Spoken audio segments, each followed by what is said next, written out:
Ladies and gentlemen, welcome back. It is episode 42 of the Village Legends podcast. That's right, the Jackie Robinson edition, episode 42, my brother. And guess what? He wasn't the only one to wear 42.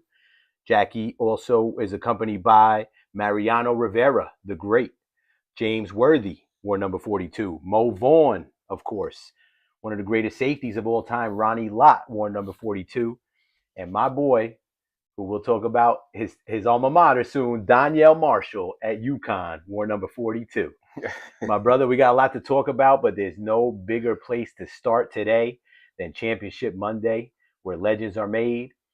And it's UConn, my UConn Huskies versus your Michigan Wolverines. And you got that all day, my brother. So take it away and let's hear it from the Michigan side. Talk to him. Yes, my good people. This is a special episode, and I am so happy to be here. I'm thrilled. Regardless of what happens today, this is the final game, and my Michigan Wolverines are in the finals. It's just so ironic that my boy Sess is a UConn fan. Never fails. And there's other people in the fam that are UConn fans as well.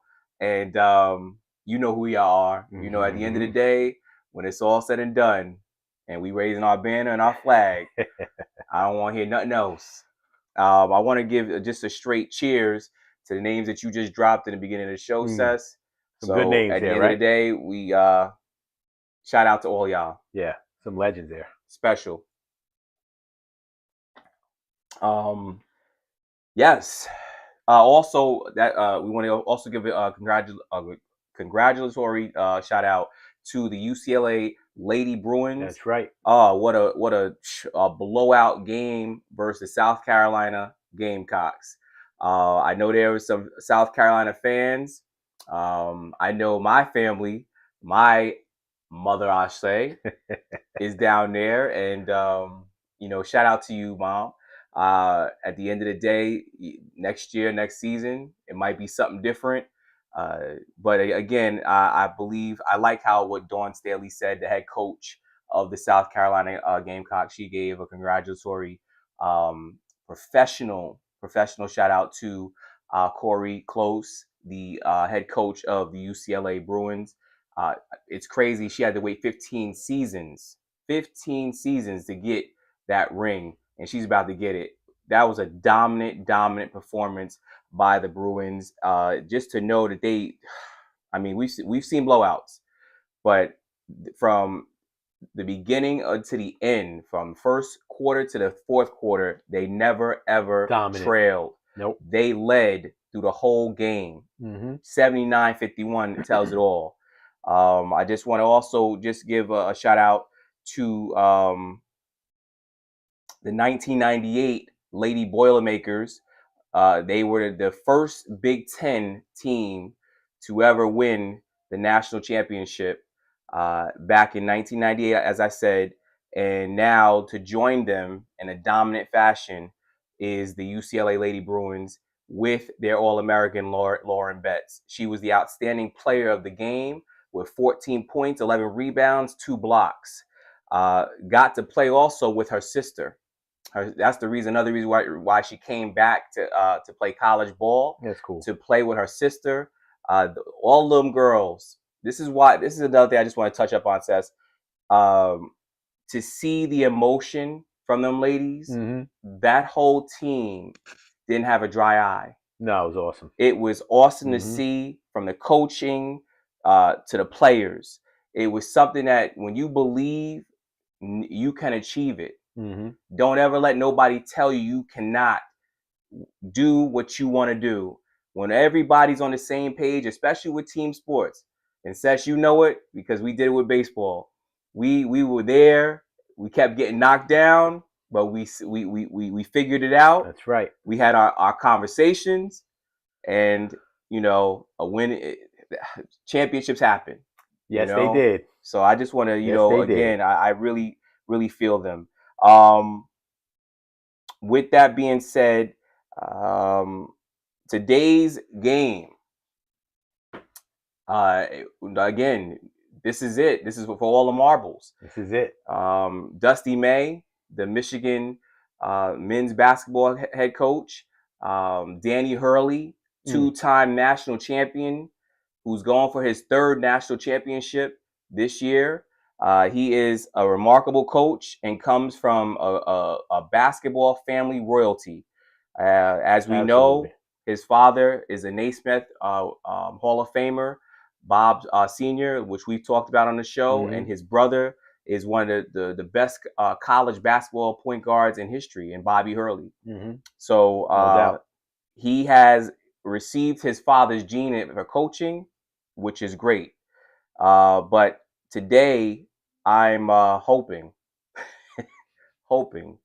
that we can dethrone, because this will be their 7th national championship. They are the creme de la creme. Yes, and I'm not doubting the UConn Huskies at all. We're not going in there believing, no matter what Vegas has given us, they've given us 7 points to win. We're favored by 7 points, and sometimes that's a good thing. Sometimes it's a bad thing.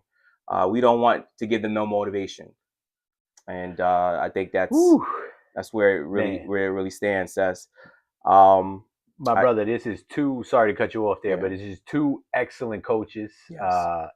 They're so good at what they do. They really know how to inspire kids. Yes. And in different ways too, because Hurley is a crazy mofo at times. He is. He's very passionate. They're both very passionate. It's going to be a fun game to watch, my brother. Seth, one thing I wanted to also talk, how we pretty much known each other for many, many years. Seth, have we ever rubbed heads? Oh no, I don't know what's going on with that in that interview, right? Oh man.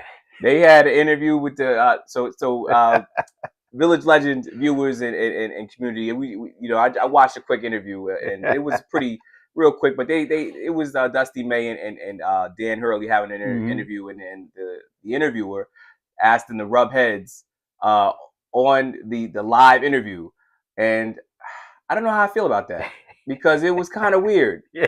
It was really, really weird, but you know what? It was in fun. So that's what we expect to see, excitement. Yeah. And I'm just excited, man. It's going to be a fun night. Didn't they say it's a Jersey thing when they rub heads? We got news for them now, right? Yeah. That's not a Jersey thing. No, it is not. Okay? Not over here. Oh, my goodness. Pop says, go Big East. Trey says, what's up? And Teacher LaShawn says, what's up? What's up, everybody? Joey Ruger in the house. Let's go blue, but also Jersey City, baby. That's right. Episode 42. That's what I'm talking about. Milestone. Thank you, Joey Rugs. Thank you, my brother. It really is. So what do we got? What else we got for tonight? Anything else you want to add? Go ahead, my brother. Yes. So real quick, shout out to he's also he's an NBA analyst, but he just got hired to take the North Carolina men's basketball team job. That's former Denver Nuggets head coach and NBA champion Mike Malone. Yeah. Mike Malone won the NBA title with the Nuggets in 2023. Good coach. Has 510 career wins in the NBA in total and 394 losses.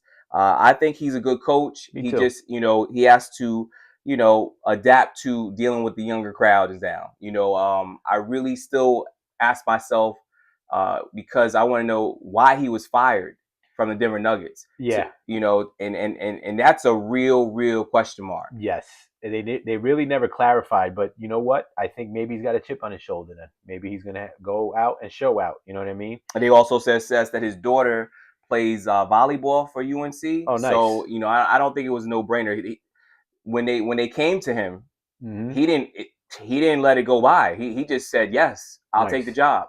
So that lets you know he didn't want to be on the sidelines. And, it's not to say that it's a bad thing to be an analyst and to commentate and all that, but your craft and you know what you want to do. And I'm happy for Coach Malone, because he's getting another shot, and I think he's going to make some changes.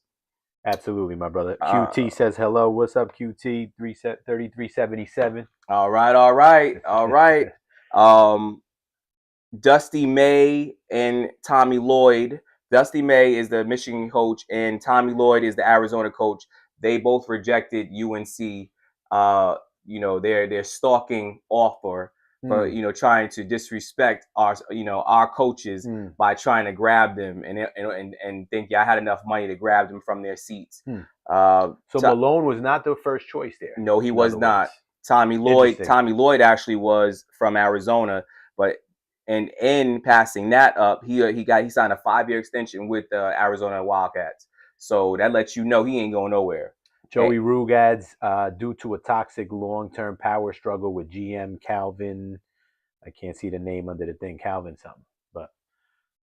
Okay. Well, for the Nuggets? Yeah, that was. I mean, to be honest with you, I think that was still to this day is the stupidest thing that to let go of a coach that won an NBA title and listen, you don't have to like your coach. No, but if he has a plan in place to win titles, then you better swallow your pride. We understand it's the culture, it's the familiarity. You got it, and be able to feel at home. But not all coaches are like that. They're not going to invite you to the house and have a Sunday night dinner. No, that's not how this works. All right, we all listen. Everybody wishes they could have a boss that they could like. Okay, unfortunately, that's not how this works. At the end of the day, you gotta swallow your pride and remember what you signed up for. Nobody held your hand. Nobody put a gun to your head and said, "Hey, come do this." Yep, good point. You chose this. Real quick, Seth. Also, I want to dig into because I just start off with talking about the ladies. The top 5 WNBA draft picks for the future is Awa Pham from Valencia, AZ Fudd from the University of Connecticut, Olivia Miles, she's from TCU. She's number 3. I'm sorry. AZ Fudd is number 2. Number 4 is Lauren Betts, the All-American from UCLA, and her counterpart Kiki Price. She's number 5. Those are the top 5 picks that projected picks to go up in the WNBA draft. So good luck, ladies. Good luck to those kids coming out. There's more WNBA news, my brother. Yes, there is. You want me to talk about it? Talk about it. Talk to him. Forward, and I don't even know should we call her a superstar? Some people do, I guess. She's a star. We'll put it that way. She is a star. Yes. She has a national championship from LSU. And she's formerly of the Chicago Sky. She got traded to Atlanta Dream, and that is Miss Angel Reese. Angel Reese, moving on. So from talking with, not us talking with them, the executives came out and said this was something they felt that can better their team. Yeah. That it was nothing personal. This is all business. She will be going to the Atlanta Dream. Chicago will get 2027 first round pick and a 2028 first round pick. Nice. Angel had 26 double-doubles in her time at Chicago. Yes. So she's a rising star without a doubt in my mind. She's a rising star. She is. She's got a lot of potential and a lot of room for improvement. I would say that. Yes. So I think she was working with Hakeem Olajuwon on her footwork and stuff. So good luck to her in Atlanta. She is loving, from her social media, it looks like she's loving the trade. So she's going down to the ATL. And that should be good, my brother. In other WNBA news. Yeah, go ahead. Well, you know what? Go.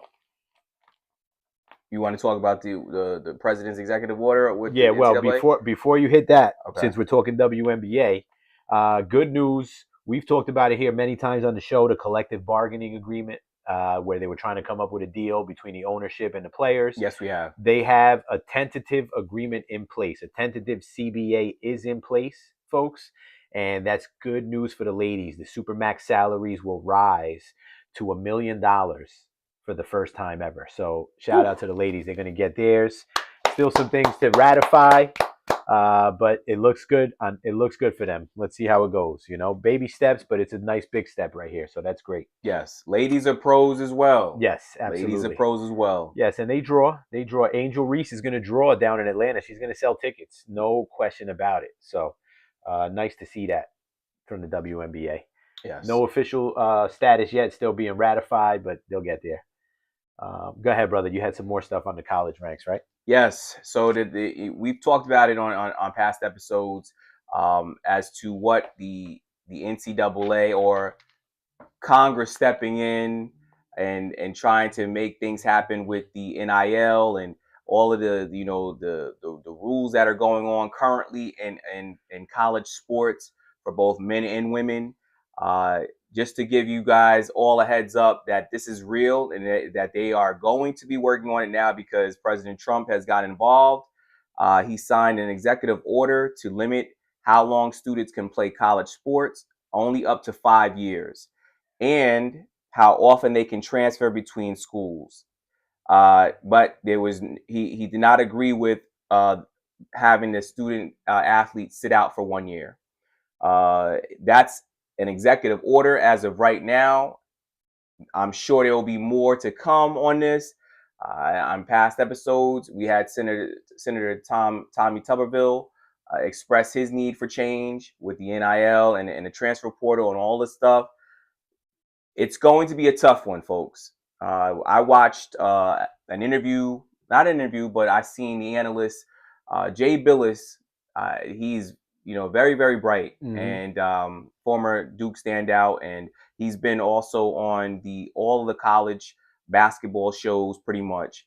He had a lot to say, and he had some very, very good points. If you guys can, you guys can look that up. It was with Coach Calipari, former Duke star Jason Williams. Who else?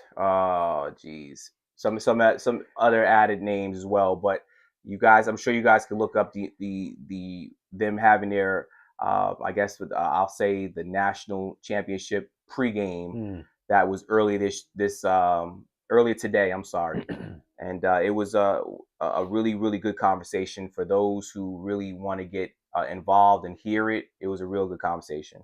Nice, good, my brother. Anything else on the hardwood floor? No, we'll move on from basketball. All right, we're going to touch real quick National Football League, a little local news to touch on, my brother. What do we got in the National Football League? To all my Giant fans, right hot from the crates. I'm really hoping that this doesn't last long, but our star defensive tackle, Dexter Sexy Dexy Lawrence. I've never heard him called that, by the way, just for the record. has requested a trade from the New York Giants. We don't know all the ins and outs, but from what we have gathered, I really believe it's about money. I believe he wants an extension, but he also wants higher pay. He sees that everybody else is getting paid. Dexter Lawrence feels he's a game changer. He feels that he's the star of that defense. And some of which I can't fault him for, because there's some things that he has done that has actually changed the game for us. He's also made it to playoffs with the Giants. So at the end of the day, he has 2 years left on his current contract. I believe he's set to make $20 million today. Today was official day for Seth, I believe, for OTAs. Yeah. And he's not participating. He's not participating at all. What do you think about that, Seth? Well, first off, my question to you, which we talked about beforehand, is he a game changer, Dexter Lawrence? Can he change the momentum of a game with his play out there? If he's a run stopper, if he could give 10 sacks a season, hell yeah, he's a game changer. I agree. I think he is. I think he's very good. He's been so solid for us. Probably our most solid defender. Yes. Over the past half a decade now. Even if he gave me 8 sacks, yeah, I'm happy. Yeah, I mean, and the run stopping is what you want him for. I don't know. I mean, who's he comparing himself to? The Watt brothers and those guys on the defensive line? Those type of contracts that he's talking about? No, he's talking about the. I don't know if he's comparing himself. Well, at least he wants to get paid. Yeah, exactly. I mean, we talk about Miles from Myles Garrett. Garrett from the Browns. Yeah. We're talking about JJ Watt. So, he's seeing these big deals, and it's also he's not as high profile as them, but he gets the job done. What's my man that just went from the Cowboys to the Packers? Oh yeah, Micah Parsons. Micah Parsons. Mm-hmm. So at the end of the day, he's looking. Him and his agent are looking at the market. QT chimes in. She says NFL season can't come sooner. Mm-hmm. Joey Ruger says pay that man. Mm-hmm. Did I fuck this up? No. Pop says pay him. Joe Ruger says they built the defense around him. Shaking my head. They did. Pretty much. Yeah. And I have a feeling that Coach Yeah. Harbaugh is not trying to let Big Sexy Dexy leave New York. You know? Wow. And let's see what happens. Let's be clear. You know, listen. As a Giant, long time Giant fan, me and my boy says, you know, we all about trying to win now. And I feel that, you know, yes, he's 29. And to me, he's in the prime of his career right now. You got to sign him right now. Like you know, this big fella is for real. He is a game changer. And is he worth $40 million a year? Just pay him. Woo! 38.5. Let's go. Hit it. Woo! And Joe, I know, you know, if your team, the Jets, we're trying to do this whole deal, I know you'd be saying the same thing. Pay him his money. You know, the NFL season is a long one, so I understand it, but this is a business. So let's be clear. You know, at the end of the day, yes, Dexter Lawrence didn't have a productive season last year. I don't know why that might be. I think it might have been injuries, or he could have just been like, "Listen, come on, you know, you can't expect me to do all this out here." Yeah, and that was a lot. We got all the way to the fourth quarter. We had leads. We blew leads. Yeah, so rough. I could understand his frustration. Yeah, it was crazy. Joey says he's talking about that Joey Bosa money. Yeah, possibly. Mm-hmm. And look where Joey Bosa's at. There you go, my brother. Anything else in the National Football League catching that eye?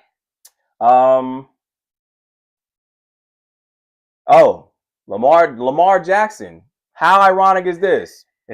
For the first time in 2 years, maybe I'd say 2 years, he actually showed up for OTAs. Well, Harbaugh's gone. With the absence of Jim Harbaugh, who is now our head coach. Tells you a lot about him right there. I want to be honest and I'm gonna keep it keep it a buck and be as real as I can. You know, always remain humble. Always remain humble. Listen, Lamar, you possibly can't say that John Harbaugh was the reason why, you know, do you feel he was causing your team to not win? I mean, come on. You know, at the end of the day, when you got a coach who's been there 18 seasons and, you know, what could he have been asking from you guys but to win? You know, John Harbaugh is a good guy and a good football mind. But at the end of the day, we are so happy that you decided to, you know, put your 2 cents in and let ownership fire him. And the owner of the Ravens was disrespectful in firing him. We will take him, my brother. We'll take him. Yes, we will. Before we head, I know we're going to move into boxing, but before we head into that, you know what we skipped over? What's that? Or maybe we didn't. We could talk about it now or later. The Naismith Awards, NBA, because we did move on from basketball, but we want to spin it back real quick. Yes. For the people. Yes. Because we want to talk about the Naismith Award inductees this year. Yes. We will also give some shout outs and love to those who made it in for this year. Well deserved. But you know, I debate, and that's what I love to do is debate things, and this is what our show is about. We want to debate. Why don't we give them we'll give them all the names. Yes. And then you could tell them who pops out for you in that name. So congratulations to the 2026 Naismith Basketball Hall of Famers. Amari Stoudemire. Coaches Doc Rivers and Mike D'Antoni. Referee Joey Crawford. Women's basketball legends Candace Parker, Elena Deladon, and Shamika Holtzclaw. Okay. As well as the ladies' 1996 U.S. Olympic team, which was dubbed the Ladies' Dream Team at that time. So those are your 2026 Naismith Hall of Fame inductees, my brother. One name in particular sticks out to you. Tell the people what's up. So, again, this is a debate. And if it please, to all the listeners and viewers, please chime in. I say that I believe that Amari Stoudemire, is he a Hall of Famer? Mm. I question everybody that's sitting here and wants to debate it, because I want to debate it. If he is a Hall of Famer, please, listeners and viewers, please chime in and let me know if it's a yes or it's a no today, because I think that's the one I have a problem with. Seth mentioned D'Antoni, but D'Antoni had the wins. So we had when we looked that up, D'Antoni had like 600 and something wins, and that's normally a lot to get you into Yes. the Naismith Hall of Fame. Yes. Amari was a one-sided player, and there's a lot of players that got into the NBA. I mean, got into the Naismith Hall of Fame being one-sided. Yes.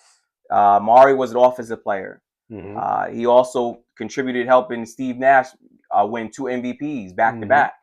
Yep. You know, he started off his career, and I think he was there for 8 years with the Phoenix Suns. And that offense and that offensive play, also just talking about him, Coach D'Antoni was the mastermind of that offense. I just felt that when it came down to Amari Stoudemire's health, that, you know, could have jeopardized him getting into the Hall of Fame. I looked at his stats. His stats were phenomenal in, you know, except all for one in Phoenix. And then when he went to the Knicks, it became a decline. Yeah. You know, so I don't know. I have that issue with Amari. I'm not saying that Amari was garbage and trash. Right. I just think that we need to really make this a harder thing for players and coaches to get in to any Hall of Fame. But don't go off of what they did off the field. No matter how much you hate them, you got to go off their talent. Right. Pretty good argument there. Pop checks in. He says he is a Hall of Famer. His stats are off the charts. He was Rookie of the Year as well, 6-time All-Star as well. The only thing you got to remember, Naismith is the Basketball Hall of Fame. So it's not really just the NBA Hall of Fame, which, by the way, he averaged 18.9, 7.8 rebounds. He was nasty in his day. No championships, like you said. No MVPs, no Defensive Player of the Year. Right. He wasn't much of a defender, you know, for the most part. You know, but like I said, it's the Basketball Hall of Fame, so they kind of take his overall life in basketball into consideration. So they're talking his college days, you know, even before that. The Basketball Hall of Fame is a little bit different. It's a little more lenient too. A lot of, like you said, a lot of one-way players get in, a lot of one-dimensional players get in, and a lot of players who you look at their stats sometimes and you go, but they look at their body of work. Okay. So in that case, because of his lifetime dedication to basketball, and because he did average 19 just about in the NBA for his career, I would say that he is a Hall of Famer. But I love when you and I disagree, because it's never 100% either way, and it's good to debate him. Joey Rube checks in. He recently won championships in Israel in 2020. See that? I don't know if they take that into account, the Naismith Hall of Fame. Maybe they do. Maybe they got overseas. Maybe they do. He's got overseas. Yeah. So there you go. Amari, Hall of Famer or not? Pop says yes. Okay. What about the rest of the list? Now, you mentioned D'Antoni. Straight from his record, he's got like a 54% winning percentage, 540 something percent winning percentage, 600 some odd wins. Never won the big one. So there's a guy right there who they give the body of work. You know what I mean? He coached for a long time. He did change the game in a sense. I give him that. His system kind of did change the game. But I think what we talked about earlier before the show is his system kind of proved to have a lifespan. In other words, you could get through the regular season with his system and be ahead of the game. But then once it came to playoffs, that system did not really take when you needed to bear down and you needed to play defense and you needed to go crunch time. Correct. You know, you couldn't just let those shots go up anymore. And that's where I see the trouble. So I actually, personally, I would question D'Antoni's induction a little more than Amari's, just me. But I get your argument totally. It's a good one, my brother. Let's see what else we got in the comments here. Joey Rue, 7 seconds or less. Yeah, he was my guy in NBA 2K. 7 seconds or less was D'Antoni's style. Yeah. Was get the ball, go up, take it, shoot it. But that's his my bad. Go, bro. His style put a lot of players in an injury. Even Steve Nash, I think his style really. Mind you, Steve Nash came from the Dallas Mavericks. Yes. So yeah, he shined with that system, but a lot of them players got hurt. That's true too. Yeah, that's true. But a lot of guys did shine in that system. Got to give them that though too. Let's see. Anything else in the comments? No. Anything else in basketball before we move on, my brother? This also, shout out to my niece, Olivia. Happy birthday to her. It's official tomorrow, but happy birthday to her, and I hope she enjoys that. All right. Is she a basketball player? No, she actually plays. She plays baseball, softball. Oh, it's beautiful. Nice. Yeah. Awesome. Happy birthday, Olivia. All right, my brother. No, I'm sorry, Savannah. I'm sorry, Savannah. Happy birthday, Olivia. I'm sorry. You're not Olivia, Savannah. I'm sorry. Savannah, happy birthday to you. Yes, they're both my nieces, but it's Savannah. You gotta love it, my brother. We move on to the fight world. We got a couple things to talk about in the fight game. Take it away. Boxing. There's always something going on in the boxing world. Yes. So we're gonna talk about this shaky nonsense with the Mayweather-Pacquiao 2. The talks are in limbo due to the verbiage in the contract. So what apparently has taken place is Manny Pacquiao has come out and also has talked about it, along with his handlers and his manager, that he would have never signed on for a part 2 or a rematch if this was not an official fight. Floyd Mayweather has came out and said this is an exhibition.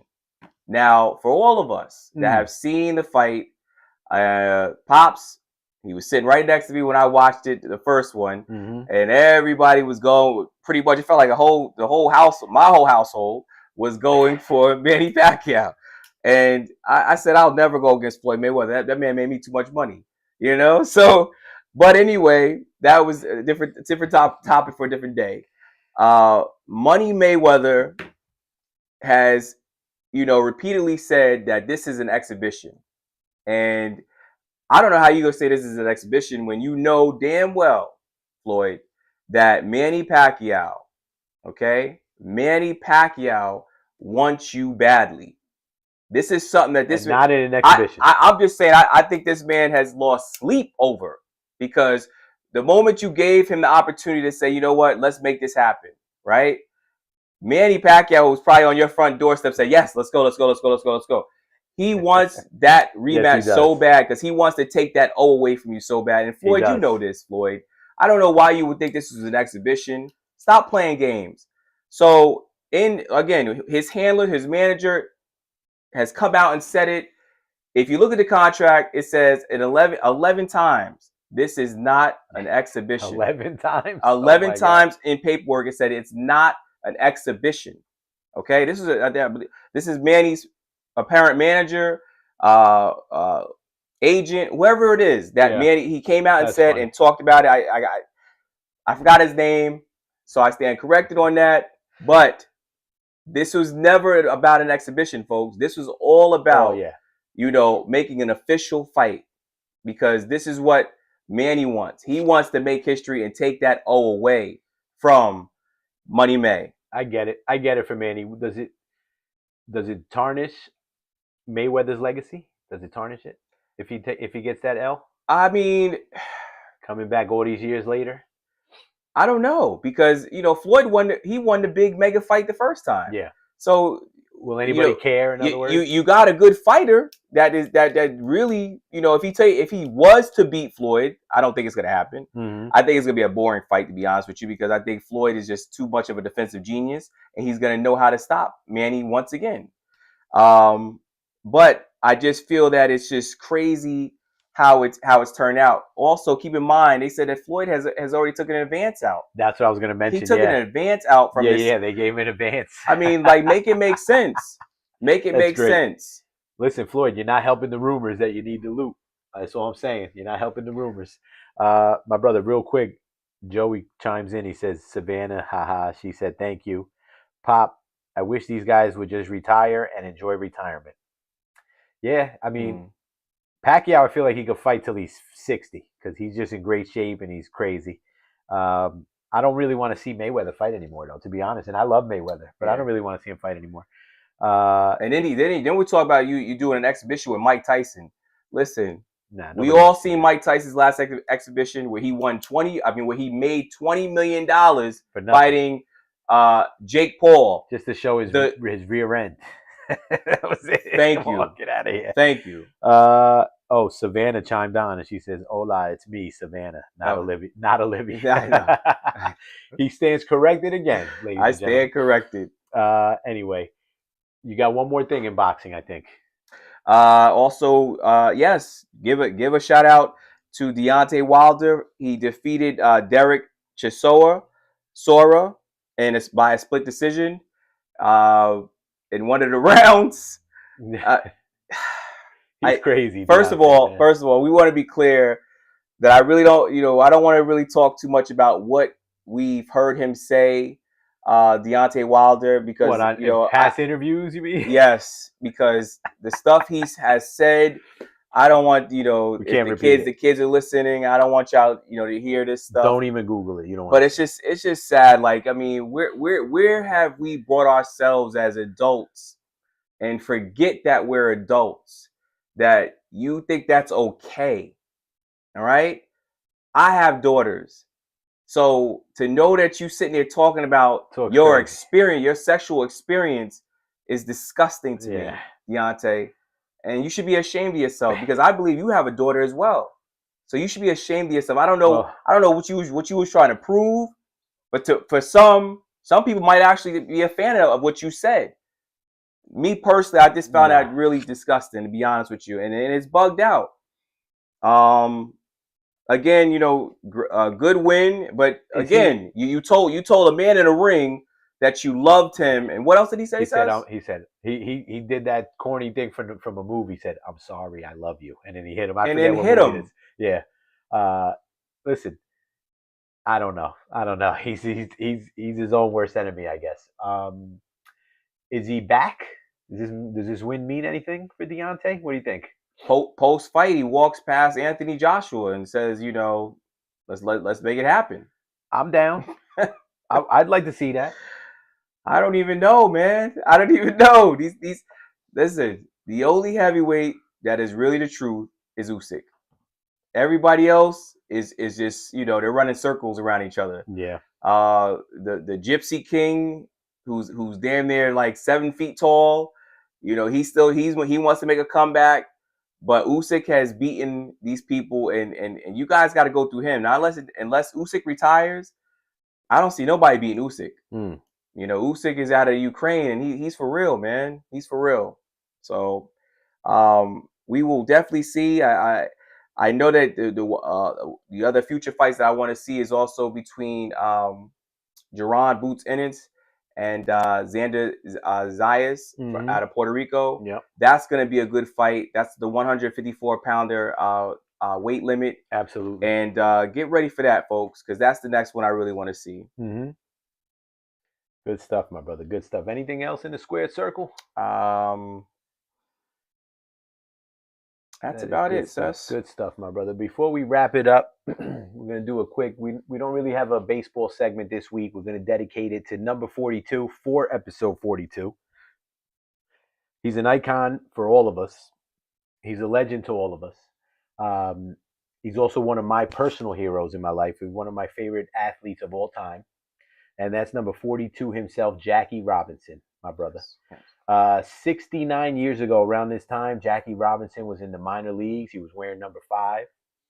He was getting ready to come up for opening day.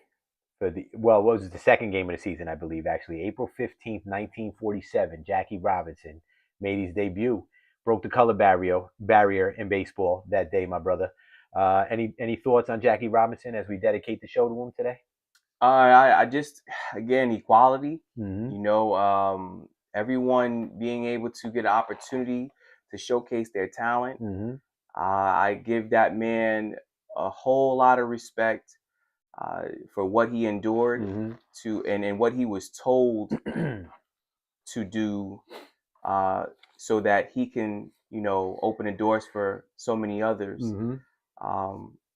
There is really no words, for Jackie. Jackie Robinson is iconic, and we will forever ever be very thankful and grateful for what he has done for sports. Absolutely. It's not even about baseball, sports and life. Absolutely. At the time, there were players that were considered more talented in baseball than Jackie Robinson. Yes. Satchel Paige, Josh Gibson, of course, guys who should have been there as well. Yes. But Branch Rickey chose Jackie Robinson. And he chose Jackie because he said, Jackie, the reason I pick you is because you won't fight back. Yes. And that's one of the strongest traits a human being can have, is that you don't fight back when the whole world, well, at that time, that world was crashing down on them. And it's an amazing trait. It's, they talk about it in scripture. The good Lord talks about, turn the other cheek, you know what I mean? And Jackie Robinson was the best, the greatest of all time at that. He was incredible, folks. I just want to read off some quick stuff about Jackie that people may not know. All right. This is what I wanted to bring out. We all know Jackie was an outstanding baseball player. Jackie Robinson won a batting title. Jackie Robinson won 2 Gold Gloves. He won stolen base titles. Jackie Robinson played every single position on the baseball field besides pitcher and catcher, which was incredible in itself. He came up as a shortstop. Was eventually to play second base for the Dodgers, but in the first game he ever played, he's playing first base. That's how good Jackie Robinson was. Couple things. Jackie Robinson was the first ever 4-sport letterman in UCLA history. Yes. Baseball, football, basketball, and track. Okay. Jackie was also in the military.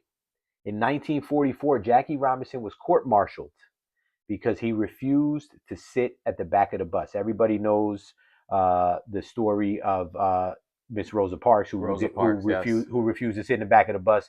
Few people know that Jackie in the military did the same thing, and they court-martialed him. He eventually, at trial, beat the charges. They dropped the charges on him. Some other things that people don't know about Jackie Robinson. In 1964, after his baseball career, he co-founded the Freedom National Bank in Harlem, one of the first New York City Black-owned and operated financial institutions of any kind. Tremendous. I'm just reading off things people may not know about the man, because I love him. I wish I would have met him. He played pro football before he got to the major leagues. He played semi-pro football for the Honolulu Bears in Hawaii.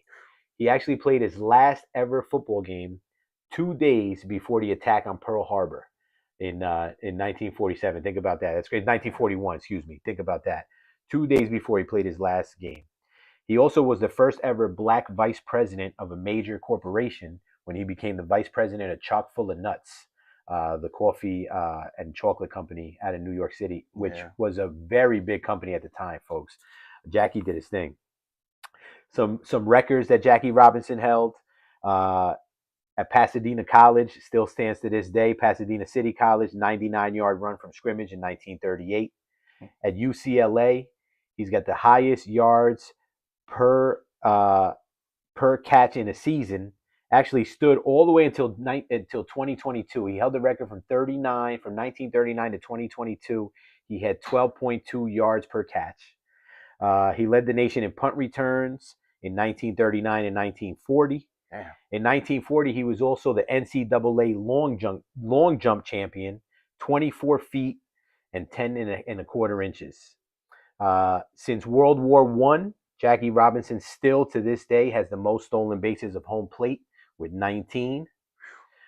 He twice led the league in steals. Like I said, he led the league in on-base percentage in 1952, my brother, with a 440 on-base percentage. Jackie was absolutely phenomenal.